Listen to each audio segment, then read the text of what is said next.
മനുഷ്യന് കഴിയാത്തത് മനുഷ്യന് വേണ്ടി ചെയ്തു തന്ന ഒരു വ്യക്തി അല്ലെങ്കിൽ ഒരു ദൈവം, അവന്റെ പേരത്രേ ദൈവപുത്രനായ ക്രിസ്തു.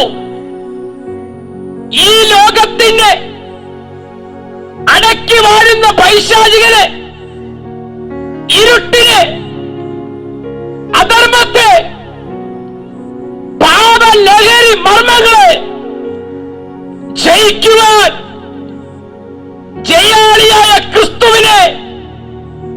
ക്രിസ്തുവിന് മാത്രമേ കഴിയത്തുള്ളൂ.